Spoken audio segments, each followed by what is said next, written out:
So guys, before we get started, don't forget we do have that amazing discount code thanks to Tier 0 Games going on right now. And all you have to do is put in ZWGames5 to get 5% discount on your total order at tier0games.com. The links will be in the description below.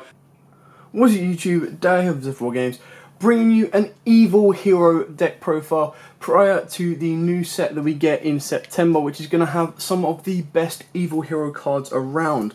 However, I have been obviously rewatching GX and reignited my, my kind of fascination with elemental heroes and evil heroes and stuff like that.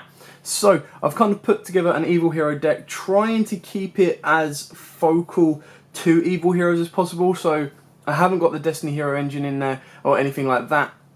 However, there are a couple of little cards that we've recently received that have made this deck a little bit better, and just to add to the consistency. So, without further ado, I'm going to take you through the profile, show you what we've got, and explain why we play what we do. So, we've got double Evil Hero Malicious Edge. This is obviously one of your main boss monsters, and it gets even more important when we get the new support coming out in September. But for now, if your opponent controls a monster, you can normal summon this using one tribute. And then if it attacks a defense position monster, it does piercing battle damage. But you do need him for one of your most powerful fusions in the extra deck. We then play triple Evil Hero Infernal Gainer. This card is a little bit confusing in the sense of the way it's worded, but I think through testing I've kind of learned to realise if I'm wrong, please tell me. But its effect is during the main phase 1, you can banish this card to target one themed monster you control. That target can attack twice during each battle phase. During your second standby phase, after this effect was activated, special summon that banished card in face-up tap position. Now, the way it's worded, you kind of think you can banish it from anywhere. Through testing, I found that you can only banish it from field, which doesn't make it as good. Now, if that was just a bug on the testing system that I was using, by all means let me know, because if it can banish from graveyard, then it's incredibly busted and powerful, especially when we get Bane coming out in September as well. Next up, we play triple Evil Hero Infernal Prodigy. This is part of the combo that can get you into Malicious Edge, but it is just a nice free special summon. So if you control no monsters, you can special summon this card from the hand in face-out attack position. If you tribute this card for to tribute summon an elemental hero, Destiny Hero, or Evil Hero monster, draw one card during the end phase of this turn. We've then got triple Elemental Hero Prisma. This of course can become any of your monsters that you need for your fusion summons, because they do require specific monsters in order to be fusion summoned. So you get to reveal any of those, send one of the materials from deck to the graveyard, and then this card's name becomes that card. Then obviously we've got the introduction of Vision Hero Faris. This is just so good not to play in a hero deck. It does limit you to special summoning a hero monster for the rest of the turn, but that really doesn't matter because all of your fusion monsters are of course heroes. Even though they're evil heroes, they still count as heroes. To go with the Faris, we do have double increase, just for those chances that if you open one up, you still want to have the ability of putting this into your spell and trap zone, and that is alongside with your Vision Hero Vion, again one of the ones that you special summon off of increase, and then you can use the effect of Vion in the graveyard, which is just as important, to send a hero, which is great, but for your Dark Fusion, or your Dark Calling, sorry. But it's more of the ability to banish one hero monster from the graveyard and add one polymerization from your deck to your hand. For the elemental heroes, we play double Solid Soldier and double Stratos. Obviously, Solid Soldier is to get you the special summon from the hand of another hero monster. That could put you into rank 4s if you wanted to. But 9 times out of 10, you want to be going with your Faris plays, and then your Stratos is an additional extension to that. And then it lets you search out any hero monster, so you can search out any of your evil heroes as well. Speaking of the evil heroes, we do play the evil hero versions of Sparkman, Bastinatrix and Avion, just your vanillas. Obviously you need those to go into some of your fusions as well, alongside with the one Clayman. I hope in the future that we get like an evil version of Clayman's artwork, just so it can match the set, but you still need Clayman for some of your other plays as well. And then you've got the one Wildheart, again contributing to Cyclone in your extra deck. We've then got the one Grand Mole for your, let me just get the right name of it, Dark Gaia, which is probably one next to your Malicious Fiend. is probably the second best, if not the first best, kind of fusion monster from your extra deck.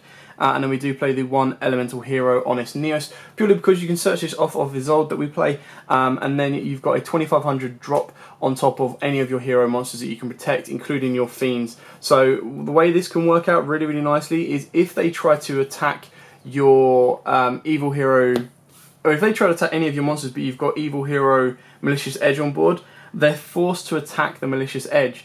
So they have to attack. During opponent's battle phase, all monsters they control are changed to face out of tap position, and each monster they control must attack this card if able. So, if you make them attack this and then drop an Honest Neos, this is going up to 6k and they have to attack it. So, that's part of a combo that can really, really hurt your opponent and pretty much win you a game. For the spells, we've got Triple E Emergency Call. Of course, you can search out any of your elemental heroes from this, either your Stratos or your Solid Soldier. Remembering that Pharos is a special summon, so you still contain your normal summon even after using your E call, so you can search out your normal summon for this. We've then got Triple Dark Fusion. This is, of course, your fusion card to get into all of your evil hero monsters because they do require Dark Fusion. And being able to use this, you send from your hand or field to the graveyard fusion materials that are listed on a Fiend Fusion monster in deck. Then special summon that fusion monster from the extra deck. Special summon is treated as a fusion summon. The special summon monster cannot be targeted by your opponent's spells, traps, or card effects this turn, so it's a nice little bit of protection as well. We've then got the double poly because obviously what you've got to be very, very careful of is the poly is going to limit you to what you can actually use, and mainly what you're going to be using the poly for is your Vision Hero Adoration and your Vision Hero Trinity. Now the reason I've gone with that over Super Poly is purely because this polymerization is searchable with your Vision Hero Vion. 9 times out of 10, when you've used the Vision Hero Vion effect, you do have 2 to 3 monsters on board. So going into Trinity actually wins you games quite outright on that, going second. And then Adoration, again, of course, is very, very good on top of that as well to extend plays. We do currently only play the 1 Dark Call-In. When we get the new support, we will be playing more Dark Call-Ins, and the field spell is just amazing in the new support as well. For the other one-offs, we do have the 1 A Hero Lives and the 1 Reinforcement of the Army. Most of your monsters are heroes. Of course they are warriors. So apart from your evil heroes, you're basically using Rhoda to search out your elemental hero engine as easy as you possibly can. And then the hero lives, you get to special summon 1 level 4 or lower elemental hero. Again, that can be a nice free summon off of Stratos. But the issue is, if it does get ashed, it does suck quite a bit. One thing you'll notice about this deck is there are no hand traps in it at current. And there are no kind of like Call by the Graves. That's stuff that you can side in. Or of course just play around with the deck a little bit more. Like I said, I've tried to keep it evil hero focused. More towards like as much of the anime as I can, but then try to modernize it as well without dipping into stuff like Destiny Heroes, because then it becomes a diluted kind of deck. When the new support comes out, it will be more pure evil heroes, but for now this is kind of the way we play it. And you know, it's incredibly fun to play. I love playing heroes, whether it be elementals, evils, destinies, anything like that. They're all incredibly powerful and they're a lot of fun to play around with as well. Moving on to the extra deck, we do play the 1 Evil Hero Malicious Fiend. Like I explained earlier, it does require Evil Hero Malicious Edge and 1 level 6 or higher Fiend type monster. So you've either got to go into one of your fusions and then go into this guy, or you have to use 2 Malicious Edges as well currently at this moment in time. But it is kind of your boss monster, your winning card as well. We've then got the 1 Infernal Sniper. So this requires Clayman and Bastinatrix. This monster cannot be special summoned except with Dark Fusion. During your standby phase, if this card is in face-up defense position, inflict 1000 damage to your opponent. So it's really, really good in time as well. And it cannot be destroyed by spell effects while it's in defense. So it's a 2500 defender, and then you're going to be burning your opponent for a K during their standby phase. So if you go first and time's about to be called, you can play this, and then during your opponent's standby phase, you're going to burn them for a K, and then time gets called, you win the duel. So it's a nice little win con there in time. We've then got the 1 Dark Gaia. This card is insanely cool as well. So it's 1 Fiend monster and 1 Rock monster. That's the issue, is it does require the Rock monster. Must be special summoned with Dark Fusion, cannot be special summoned by other ways. The original attack of this card is equal to its combined original attack of the fusion material monsters used to fusion summon it. When this card declares an attack, you can change all defense position monsters your opponent controls to face out of attack position. Flip effects are not activated. So 9 times out of 10, you're going to be using Malicious Edge and, of course, your Grand Mal. So when I find Grand Mal, I can find out its exact attack. So you're going to be turning it into a 3500 beta, so it is kind of exactly like your Malicious Edge as well. Then, of course, we're moving on to the other evil heroes. So you've got the Lightning Golem. Once per turn, target one monster on the field, destroy it. The one Wild Cyclone. If this card attacks, your opponents cannot activate any spell or trap card effects until the end of the damage step. When this card inflicts battle damage to your opponent, destroy all face-down spell and trap cards your opponent controls. So it's a nice little back row removal. One evil hero, Infernal Wing. If this card attacks the defense position monster, inflict piercing battle damage to your opponent. When this card destroys a monster by battle and sends it to the graveyard, inflict damage to your opponent equal to either the attack or defense of the destroyed monster in the graveyard. So again, another nice win con during the battle phase. You do a bit of damage and then you get to burn them that little bit extra if you can't finish the game off on normal damage. Then for our standard generic heroes, we've got the Adoration and the Trinity. Obviously Trinity is another win con, but it does require 3 heroes. For the rest of the turn, this card attack becomes double its original attack, so it's 5k beta, and it can make a second and third attack during the battle phase, cannot attack directly. And then Adoration is just 2 generic heroes, so you target one face arm monster your opponent controls on one other hero monster you control. The opponent's targeted monster loses attack and defense equal to the attack of the targeted monster, so you can target Adoration and your opponent loses 2800. Then onto the Link monsters, we've got this pretty much standard Link lineup of your Cerberus, your Phoenix and your Unicorn. And then we've got the one Isolde at the moment just for another Warrior Link 2, and then it can search out your Honest Neos as well, so it gives you a nice little bit of protection, and you've got 2 zones opened up. So if you've got Dark Calling, you of course can use Isolde, use 2 of your hero monsters, go into Isolde, as long as you haven't used Faris. If you have used Faris, then you're in a little bit, you're locked out of Isolde, and then you have to go into your extra hero Wonder Driver, which of course, when you activate a poly to special summon a monster to a zone it points to, it can add the poly back, so that it can extend it even further. The last hero monster, which I couldn't find my copy of, which is really, really annoying, is the Link Free hero.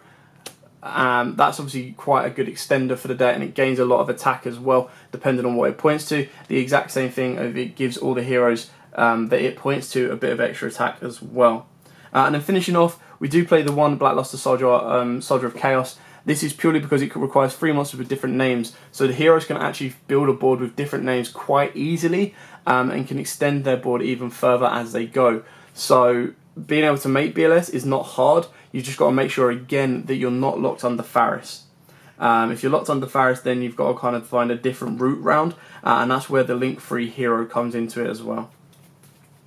But that is it for the Evil Hero deck profile. I hope you like this. I hope it's giving you an own idea of your own build. I personally would say pick these guys up because I think the Evil Hero stuff is amazing that we get in September, and it's going to be a heck of a lot of fun to play around with.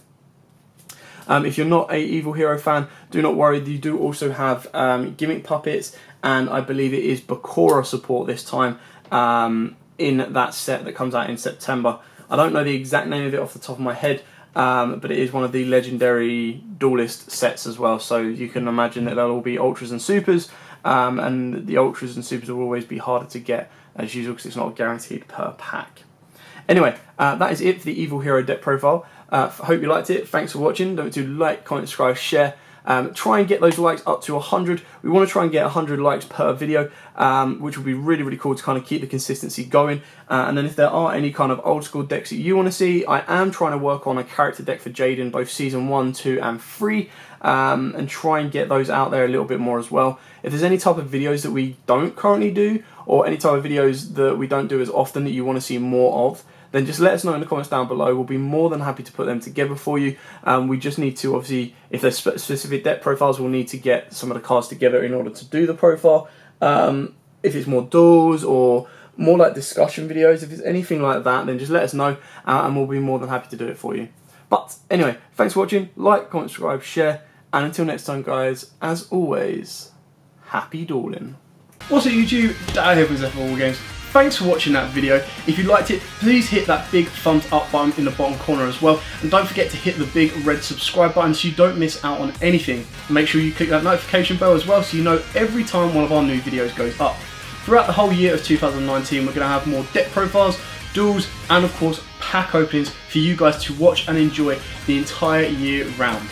So stay tuned for more, and as always guys, happy dueling.